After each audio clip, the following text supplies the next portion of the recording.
everyone for the introduction. So basically today, it is going to be, we are going to set the rules, if I can say, and also I'm going to take you through what you're expecting to cover. I understand that some of you attended Open Day, if I'm not wrong, others you didn't attend, and also I'm being informed that you don't have copies of the syllabus, some of you. So I'm going to take you through, first of all, the curriculum or the syllabus and why you need that knowledge step by step, both for certified data scientists and certified data analysts, because it is a joint unit.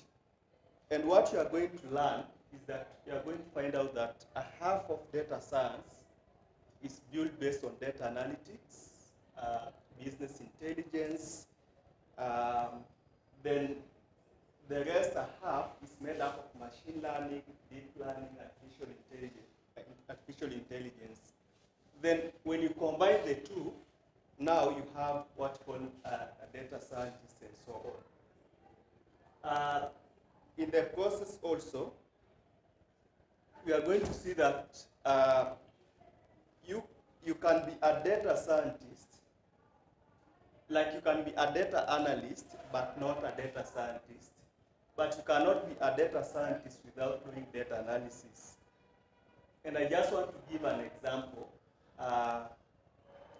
In this class today, we might, for those who are working in organizations, we have a salary scale, right? So in case maybe you find an organization, maybe it has 10 employees, then the CEO of the organization earns 1 million. The rest of the team maybe earns a maximum of 50,000. And you have been informed to maybe share the average salary of that company. So most likely, it is going to go beyond 50,000 because of the 1 million, right? So are we going to make the decision based on that? Probably not, right? Because there's what's called an outlier there. So you see, that's now the data analysis part. It is able to give us the average. But when I want now to maybe build what's called a machine learning model, the data science part of it, first of all, I need to sort out this outlier before I build my model, or else it will give misleading predictions.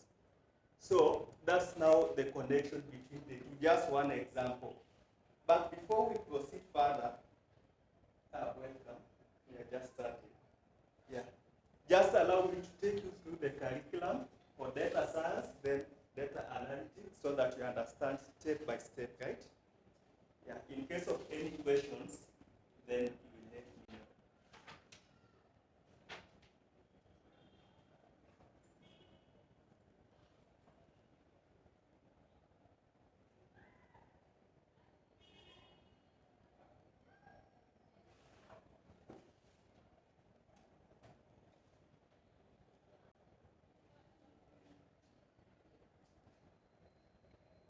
So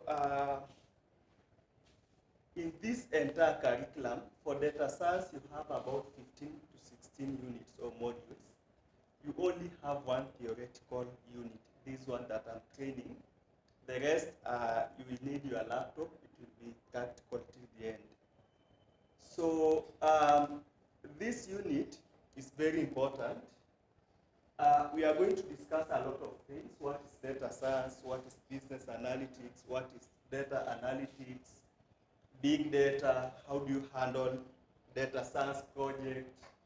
We have emerging issues in data science and artificial intelligence, such as large language models. We have been talking about ChatGPT, BARD, and so on. We have other emerging issues like the data privacy. Like in Kenya currently, we have what's called the Office of the Data Protection Commissioner. And we have been seeing organizations and individuals being fined and so on. So you need all that knowledge when you are practicing as a data scientist, because you might be handling sometimes data that has some sensitive information. Or you might be a manager in your organization or a company, then you have your junior. You need to understand, like, if I need this data, these fields I need to hide or not, and so on. We are going to see all that. So this unit will give you the knowledge, the theoretical knowledge about data science, data analytics, business analytics. We are going to look at the use cases, industry use cases, and so on. So it is a very crucial unit to give you a general knowledge about data science so that when you go to the practical, you understand what you are doing and what you want to achieve and so on. After that, the next unit, this one is also for both data scientists and analysts. We'll go to the statistics unit. This statistics unit will be trained using Microsoft Excel. We have the data sets and everything. We are not going to, in case you did some kind of statistics, maybe at a certain point, we are not going to be driving any formulas and so on. We have all those functionalities in Excel. The importance of this unit, first of all, it is very important in data analysis, then in machine learning as part of what called exploratory data analysis. Before you proceed to build any model, to do any kind of analysis, or to make any kind of decisions, it is very crucial for you to understand how is your data distributed. And mostly, I have mentioned about the issue of the outliers, for instance, that can give you some kind of false output or results and so on when interpreting. So you see all these concepts, you are going to see that they are connected. For instance, the mean and so they are called descriptive statistics. You are going to see a case whereby when you calculate the mean, you will see that it is not going to give us an accurate representation of the data. Then we will move ahead and see how can we solve that problem. We can solve it with median and mode. Then after that, again, we will see that that is not enough. We need to go on. We will proceed with inferential statistics until we go to what we call hypothesis testing and so on. So all those concepts are interconnected. At the end of the statistics unit, as a data scientist or a data analyst, you will now be able to see your data and assist your team in your organization to know which one is the right metric to use and why. So all that knowledge is interconnected. Another thing that is very important here, you have seen we have what's called normalization. We have normalization, what called scaling, and so on. So that one will play a crucial role in machine learning, especially to deal with what called outliers and so on. So it is a very crucial concept that you will need to understand. Another one is hypothesis testing. This hypothesis testing and the p-value and so on. Maybe, for instance, you are working in a sales and marketing department in your company. So in sales and marketing, sometimes you have diverse marketing, what we call marketing strategies or methods, right? You can have email marketing, you can have outdoor, social media, and so on.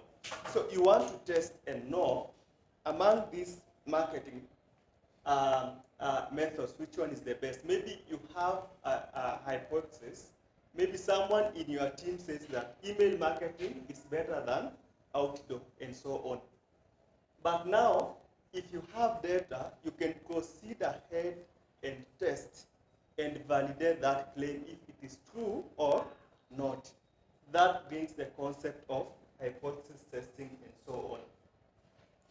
After this unit, you will proceed, for those being the certified data scientists, you will proceed to now introduction to Python. This one, Python is one of the most commonly used language in data science. In the past, we had R, but the learning curve of R is a bit steep, one.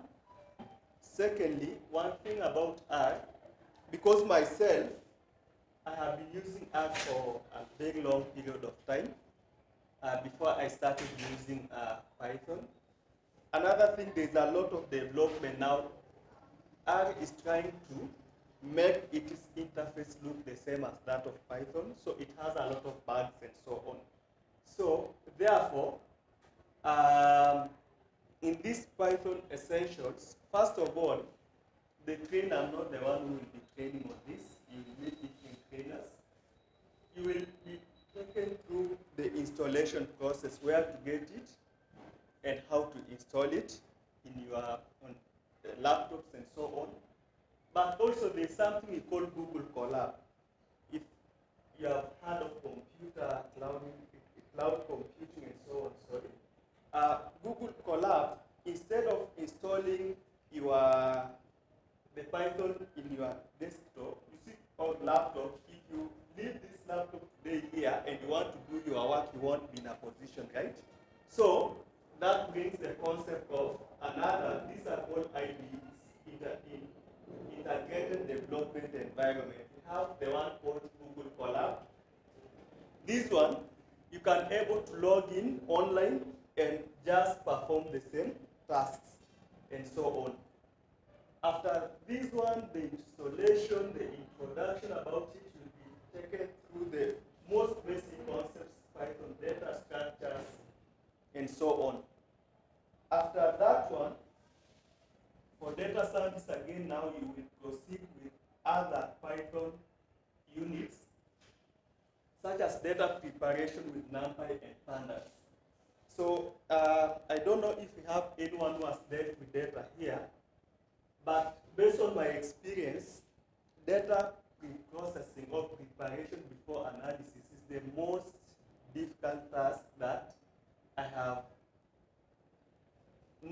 been facing, that I am facing in this profession. Why?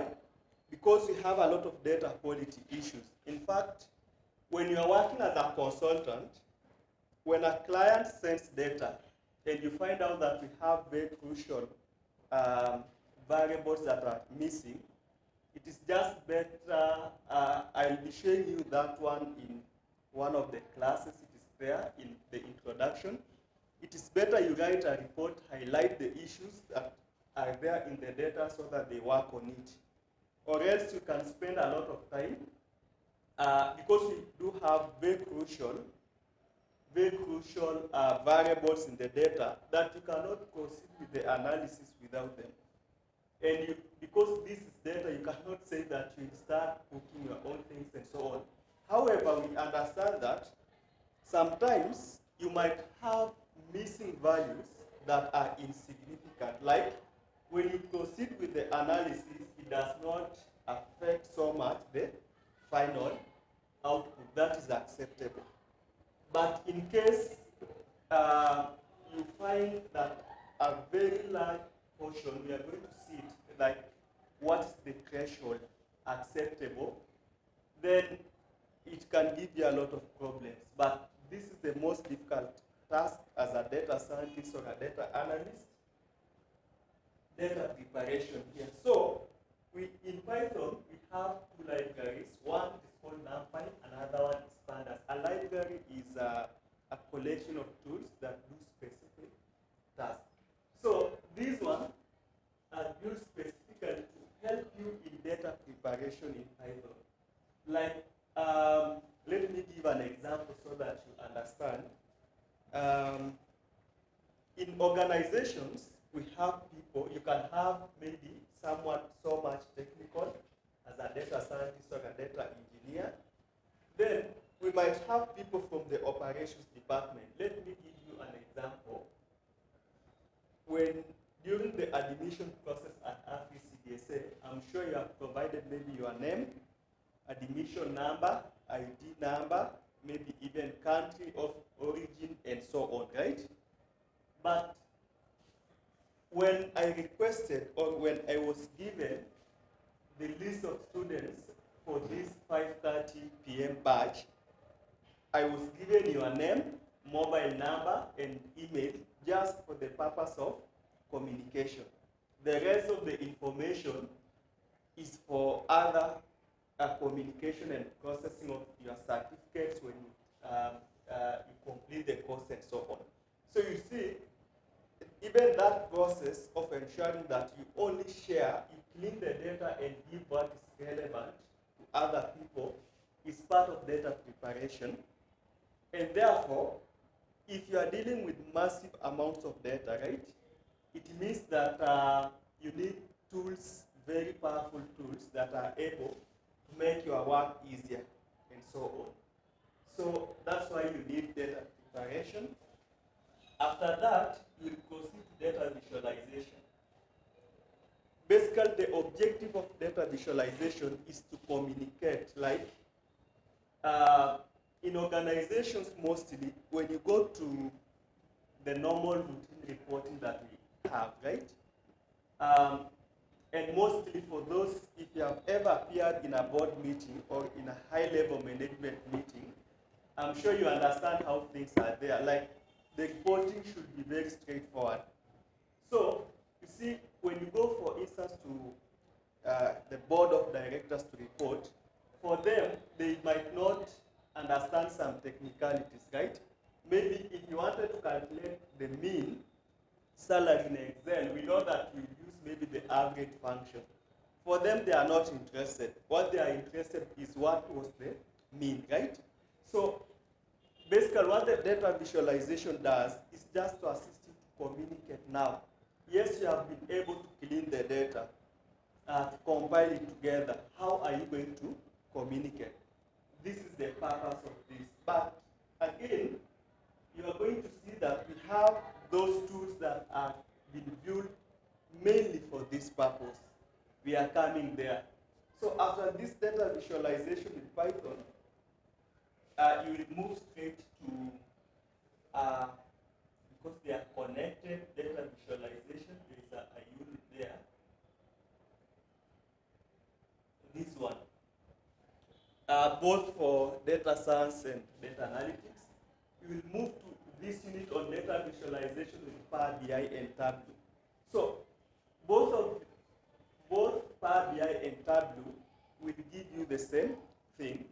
It's only that Power BI is owned by Microsoft. Tableau, I think, it is an independent company. Then also Google also own another one called Looker Studio, if you have ever heard. In the past, they used to call Google Studio. So all of them will give you the same thing because they are built mainly for the purpose of building dashboards and to visualize your data, to come up with very captivating visualizations and communication. So this is the purpose. So you will learn Power BI because it's mostly used in Tableau. But also you will see that at the end of it, even if you come across like Looker Studio I have used also and so on, the process is just the same. And data visualization is the most easiest part of it all because it's just drag and drop. Then you have your dashboards. After this one, you will go to structured query language for data science and analytics. Based on my experience across those organizations, in some organizations, we have what called database administrators.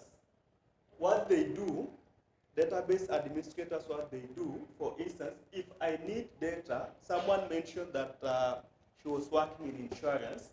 Maybe if I need data of claims that happened for the past 1 week, the database administrator extracts, then they send to me, I analyze.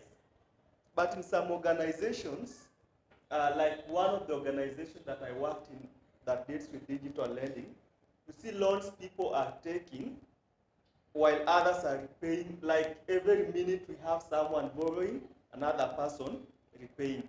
So in that case, you need real-time analytics. You need a dashboard. So with that, you cannot rely that I have to wait for you to send me the data, right? You need to be getting that information in real time. So meaning that you need, if you are visualizing your data using Tableau, Python, or Power BI, you need to link directly to the server, the structured query language server, so that as the data is streaming, we are able to be seeing the results or the analytics in real time. This one also is very crucial in what's called data engineering.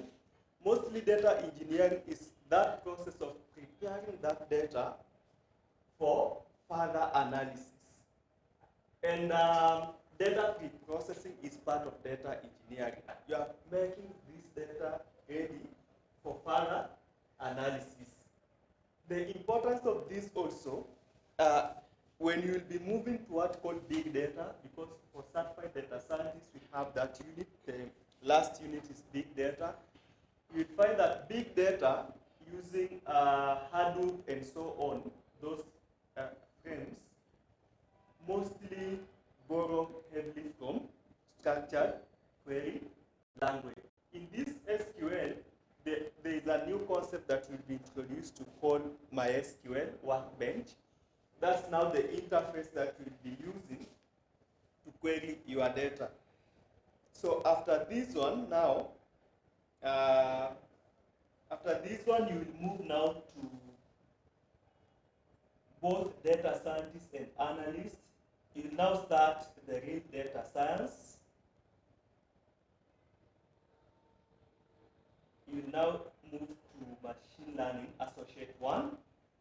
So you will be introduced to machine learning associate 1 on what is machine learning workflows, that is called modeling for machine learning. All this will be practical. As I say, very simple. You will be classification and regression and so on. Like all the machine learning concepts will be introduced here. That's machine learning associate 1. Then the second one is machine learning associate 2. So one builds on the other. So that's why we have associate 1, associate 2, and so on. After that, let me inform you one thing about machine learning. Machine learning is a bit funny. Machine learning is like,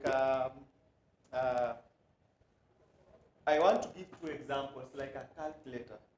When you press 1 plus 1, you will get a 2, right?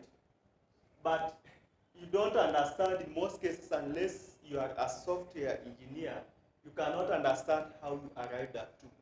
But it is the 2 that you wanted, right? Because you wanted the summation of 1 plus 1, the summation is 2.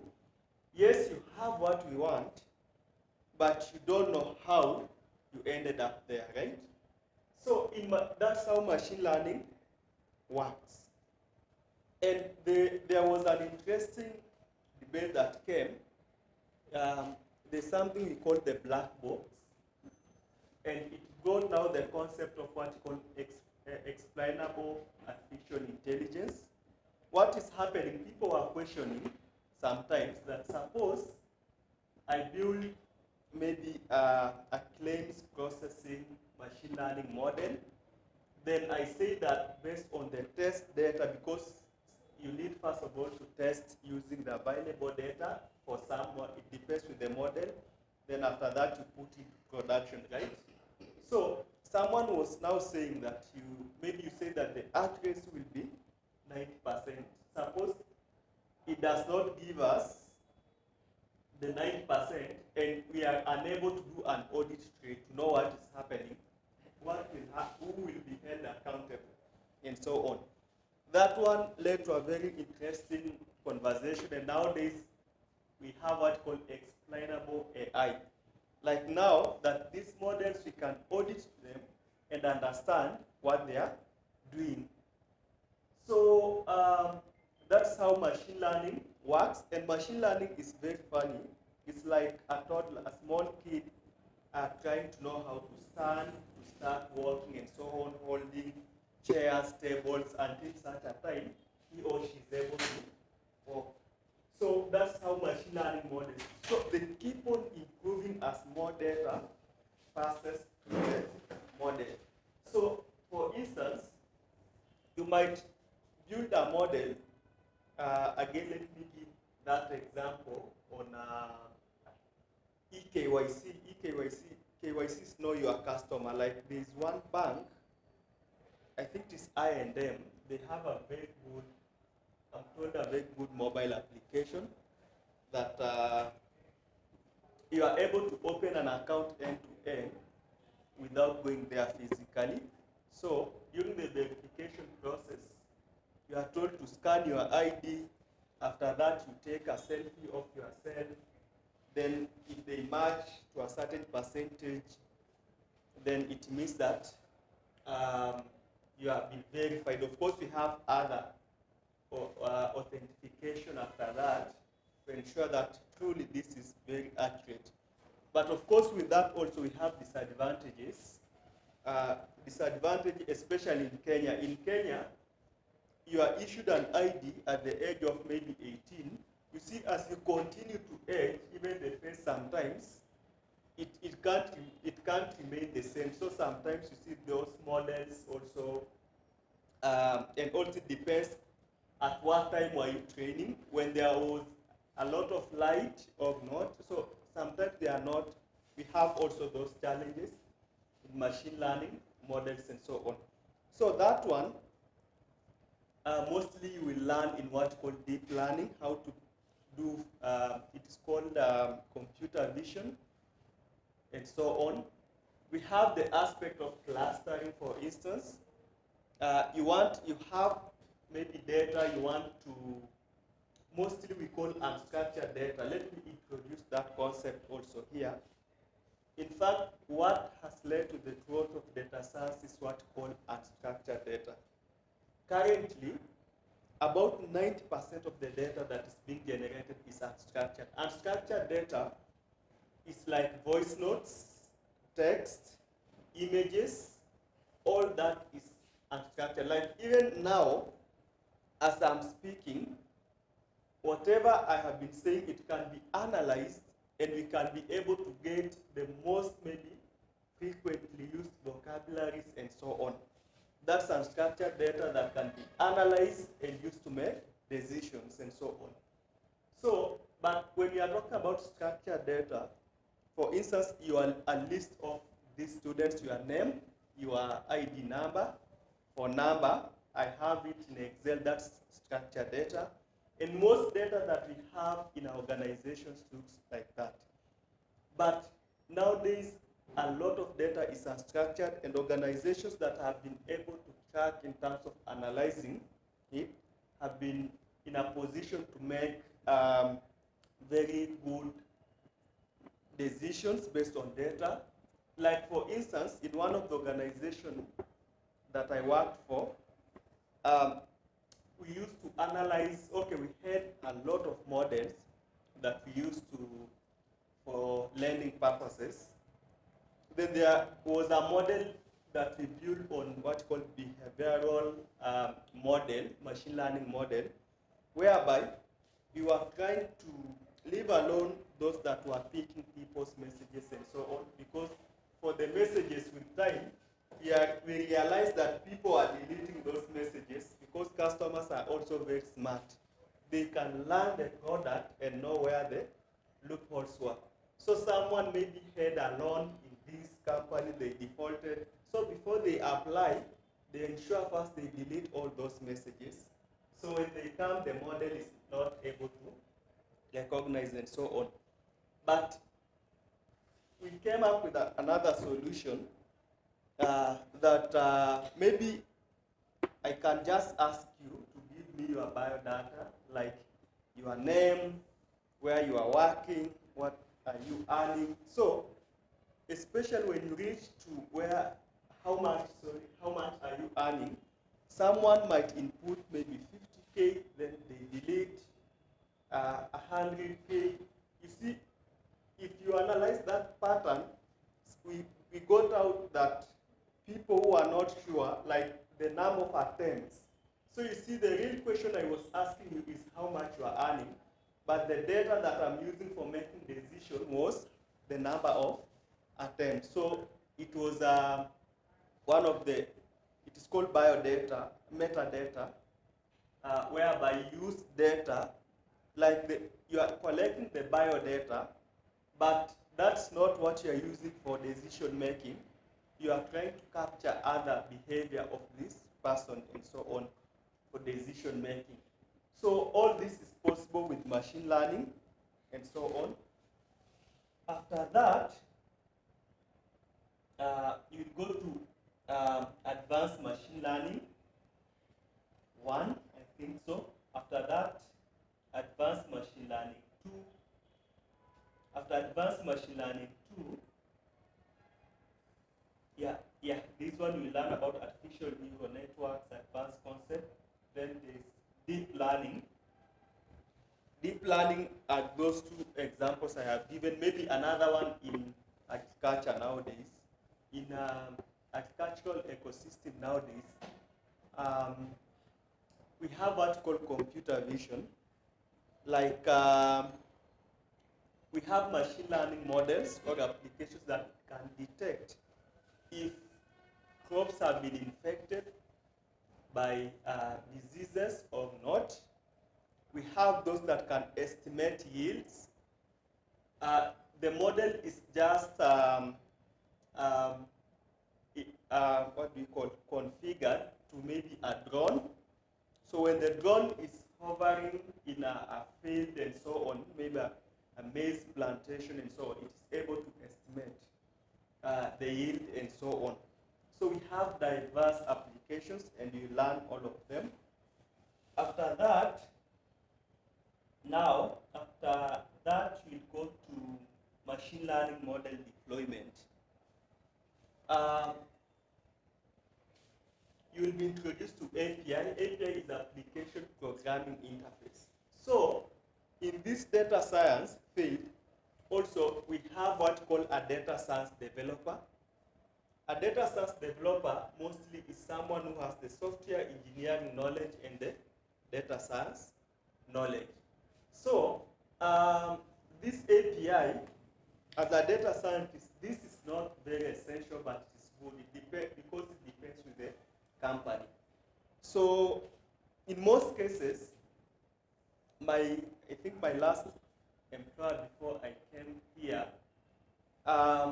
when I used to develop machine learning models up to APIs, now I work with the software engineers. They are able to link the APIs so that, because the model normally runs in the what's called the back end, not the front end, what you can see in the application.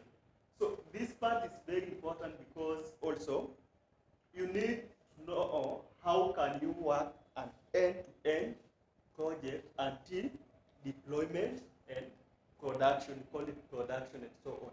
So you will learn this. After that, you will be introduced to big data.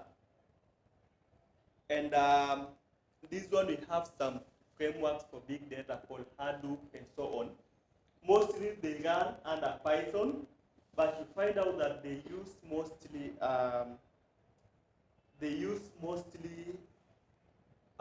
SQL commands like language and so on. So you learn what big data is. As the name suggests, big data, we are talking about data that is voluminous. It is made up of variety. I have talked about voice notes, text, images, and so on.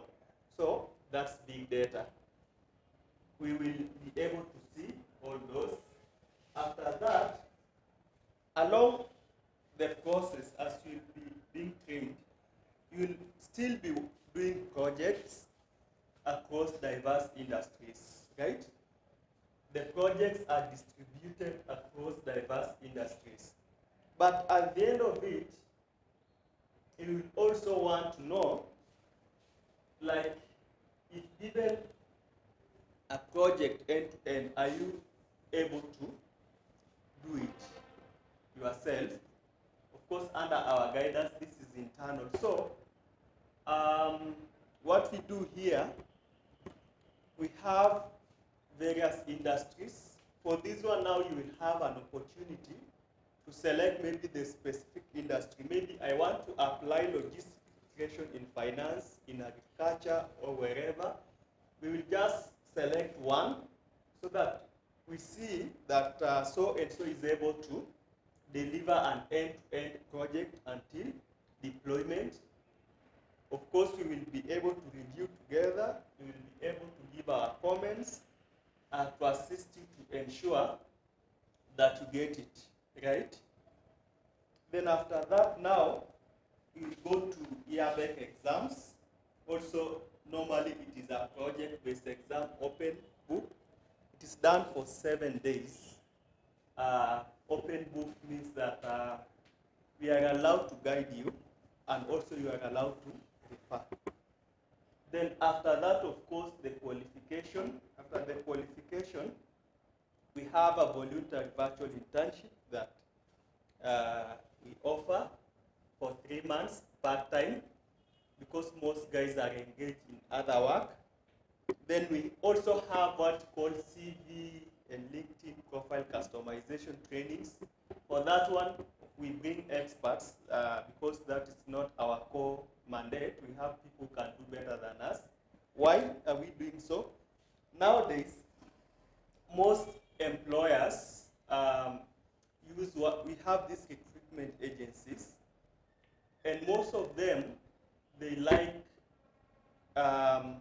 searching for talents via LinkedIn, and they have what called LinkedIn Premium, that they are able to, it has a very powerful engine, and it is able to easily give them the best person.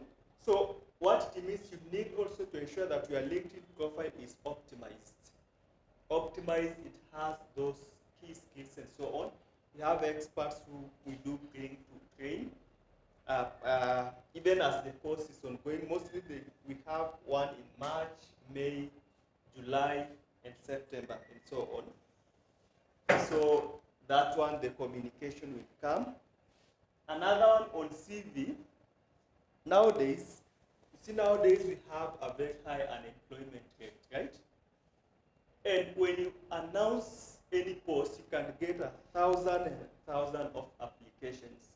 And no organization has capacity or HR department that can go through 1,000 CVs. It is not possible. It is not practical. Even if that is the main role of that organization. So nowadays, we have systems that use artificial intelligence and machine learning that first of all filter your CVs at the initial stage. Then after that, now it moves. Those who pass that stage, it now goes to the human involvement and so on. So sometimes you might be qualified, but the way you have put the skills in your CV and so on will make you not proceed to the next level. So that is what is happening nowadays. You might be applying for a lot of jobs and you are not even getting responses and so on. So it is the machine learning model. In fact, they are using logistic regression, you will learn it, that is able to scan your CV to pick the skills you have highlighted, compare with what the job description wants, then it will decide if you proceed. If you score maybe 50%, that's a pass, below, no, and so on. So that is what is happening. Those are the issues that you need to be aware of. That times are changing, so you need also to have that knowledge. So before I give you an opportunity to answer questions, to ask questions, just allow me to take you through the data analyst guide, because guys, the team members, because we have them also here. Of course, I have mentioned some of the units. So for data analyst, we have data analytics foundation. This is what we are learning here. We have data preparation with Microsoft Excel. We have statistics for data analytics, it's common unit also. We have SQL, same with the data scientist. visualization with Power BI, they can do, then introduction to machine learning, then the project, then you proceed to exam, year-back exam. But for your exam, it is multiple choice. But based on the statistics, multiple choice exam is a bit not technical but tricky, because it is a system based, and you need to be very keen in terms of time and so on. Because the project exam, I have never seen anyone failing. The multiple choice first attempt, normally we do have a 95% pass rate.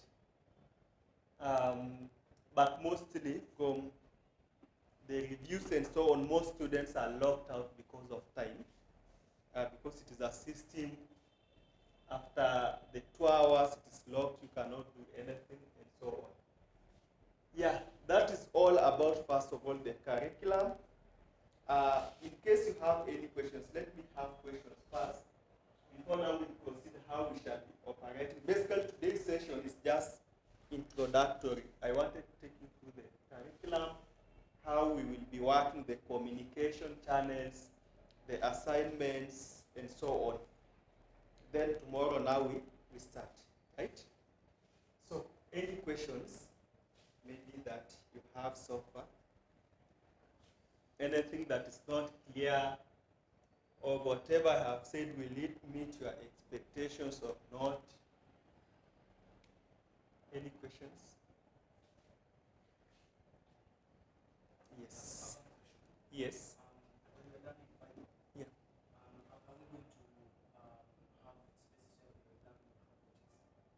Robotics, robotic process automation. No, what you will learn, it is on chatbots. The chatbots, you will learn in deep learning, the chatbots. Yeah. What about the Python frameworks? Yeah, you will learn. The Django framework, I'll confirm with the trainer on that, but it should be there, especially on, I don't know, on model deployment, but also the frameworks that mostly will cover. As you know, Python is both for software engineering and data science. So the frameworks mostly that will be covered are for data science, because Django mostly is used for software development part of it. Yeah. If maybe I have an interest in robotics, then I have to learn without learning the science. Or like That is, since now robotics now have to have basis in software development. yeah. And now we are learning Python for data science. Yes. Python as a language itself. Yeah, basically Python itself already is a language, but now it has various frameworks. We have the side of data science, we have the side of software engineering. Yeah, it is totally different. Yeah, totally different. And you find out that the learning curve for the software engineering is very steep, not like data science, which is very straightforward. Okay. I've heard you mention about drone research. Yeah. Or that doesn't meet with what I was just saying concerning Yeah, drones, you see, what normally happens, there's a name that is called those systems. You see, drones, it works both. We have the machine learning concepts and we have the side of the robotics. It is called, in fact, IoT, Internet of Things. Yeah. So it is the two knowledge that work together. So because the IoT side of it, maybe they use sensors, but now you need the machine learning model also to do the other work. That's why in organizations, for instance, as I was saying, when I used to work in those organizations, you find out that you are working with other departments. If, for instance, you are building machine learning models, you have to work with software engineers, so that because they are the experts in building the, maybe what you call the front end, whatever, so you have to work with them to deploy. So you find out that a lot of systems are working together. Let me give you an example of just a mobile app that most of us use. And I want to take an example of a lending app, right? You come today as a new customer, you download the app, you register. During the registration process, you are going to use the eKYC, which applies deep learning.